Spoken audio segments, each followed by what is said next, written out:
नमस्कार। आज चाहिँ म तपाईँहरूलाई आफ्नो स्टुडेन्ट पोर्टलमा रजिस्टर गरिसकेपछि आफ्नो प्रोफाइललाई कसरी कम्प्लिट गर्ने भन्ने कुरामा चाहिँ गाइड गर्न आँटिरहेको छु।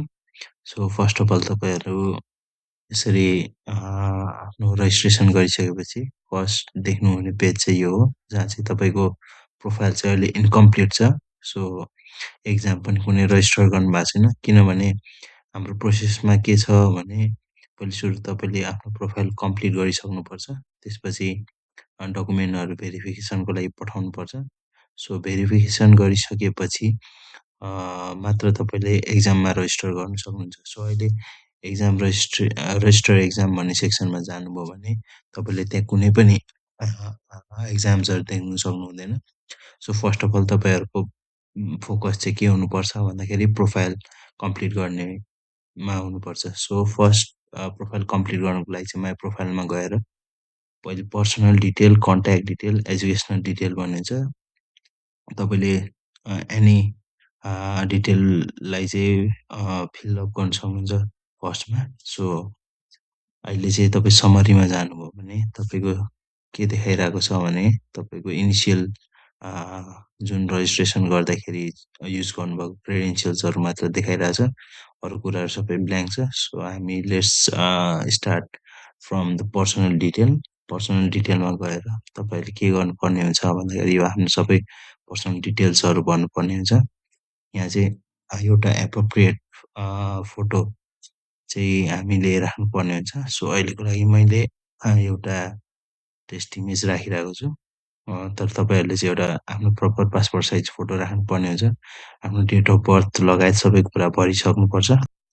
सो यसरी आफ्नो डिटेल्सहरू भरिसकेपछि चाहिँ तपाईँले सेभ पर्सनल डिटेल गर्नुभयो भने यो आफ्नो पर्सनल डिटेल्सहरू चाहिँ यसरी सेभ भइसकेको हुन्छ। फेरि तपाईँ समरीमा गएर हेर्नु सक्नुहुन्छ। यसरी तपाईँको पर्सनल डिटेल चाहिँ कम्प्लिट भयो।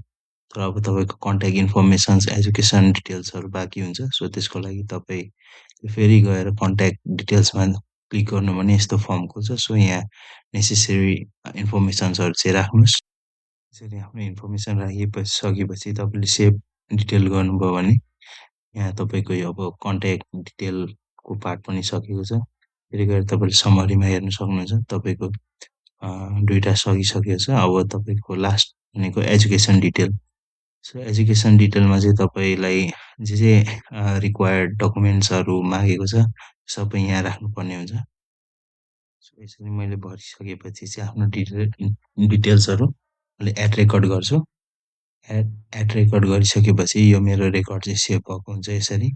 सो तपाईँले यसरी नै मल्टिपलवटा रेकर्ड्सलाई चाहिँ एड गर्न सक्नुहुन्छ। यदि तपाईँको प्रिभियस रेकर्डमा बिग्रेको छ भने मैले यसरी एडिट गरेर फेरि मैले सेभ गरेँ भनेपछि यो चाहिँ मेरो रेकर्ड चाहिँ फेरि तपाईँको रिभाइज भएको हुन्छ। सो यसलाई तपाईँले रिमुभ पनि गर्न सक्नुहुन्छ। सो यसरी तपाईँको प्रोफाइल चाहिँ कम्प्लिट भएको हुन्छ। सो समरीमा गएर हेर्नुभयो भने अहिले तपाईँको पर्सनल इन्फर्मेसन पनि कम्प्लिट छ, कन्ट्याक्ट इन्फर्मेसन पनि कम्प्लिट छ, एजुकेसनल इन्फर्मेसन पनि कम्प्लिट छ। अब यहाँ गएर तपाईँले लास्टमा ready to submit your profile भन्ने एउटा सेक्सन हुन्छ। यहाँ गएर तपाईँले सबमिट गर्न सक्नुहुन्छ। सबमिट भएको छ तपाईँको। अब तपाईँले वेट गर्नुपर्ने हुन्छ। तपाईँलाई यो केसमा अब दुईवटा केस हुनसक्छ। आइदर तपाईँको डकुमेन्ट चाहिँ भेरिफाई एप्रुभ हुन्छ अर रिजेक्ट हुन्छ। सो दुवै केसमा तपाईँको मेल आउँछ। तपाईँले जुन इमेल प्रोभाइड गर्नुभएको छ त्यहाँ चाहिँ तपाईँलाई नोटिफिकेसन आउँछ, मेल आउँछ। तपाईँको इनबक्समा नभए पनि स्प्याममा हुन्छ। सो चेक गर्नुहोस्।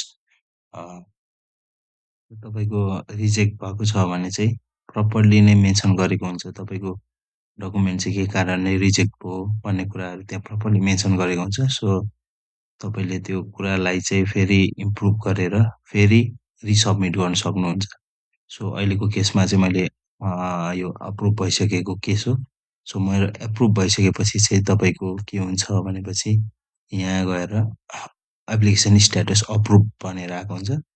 सो अप्रुभ भइसकेपछि अब मैले रेजिस्टर एक्जाम गरेँ भने यहाँ चाहिँ मैले एभाइलेबल एक्जाम्सहरू चाहिँ मैले यहाँ पाउन सक्छु। सो अहिलेको लागि हाम्रो ২ टा छ।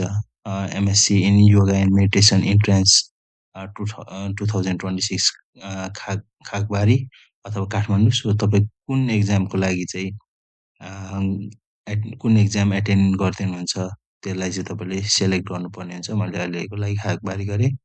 सो यहाँ गइसकेपछि चाहिँ तपाईँको ২ टा अप्सन हुन्छ। आइदर तपाईँलाई प्रोभाइडेड अकाउन्टमा डिपोजिट गरेर भाउचर यहाँ अपलोड गरिदिनुहुन्छ। अर्को बेस्ट आइडिया भनेको चाहिँ हाम्रो अहिलेको लागि यो फोन पे भन्ने छ। यहाँ चाहिँ तपाईँलाई क्युआर दिएको हुन्छ। त्यो क्युआरमा स्क्यान गरेर तपाईँले एमाउन्ट तिरिसकेपछि त्यो अनलाइन ट्रान्जेक्सनमा जुन तपाईँलाई एउटा रिफरेन्स नम्बर दिएको हुन्छ, यो यहाँ टाइप गरेर तपाईँले आफ्नो रिसिटलाई अथवा स्क्रिनसट लिएर त्यसलाई चाहिँ हामीले यहाँ अपलोड गर्नुपर्ने हुन्छ। सो यहाँ मैले यसरी अपलोड गरेर कम्प्लिट रजिस्ट्रेसन गरिसकेँ। सो यति गरिसकेपछि चाहिँ तपाईँको एक्जामको डेट जुन प्रोभाइड गरेको हुन्छ, त्यो डेटमा तपाईँले चाहिँ एलोकेटेड ठाउँमा चाहिँ गएर तपाईँले आफ्नो इन्ट्रान्स दिनु सक्नुहुन्छ। अनि त्यसपछि फर्दर प्रोसेसहरू गर्न सक्नुहुन्छ।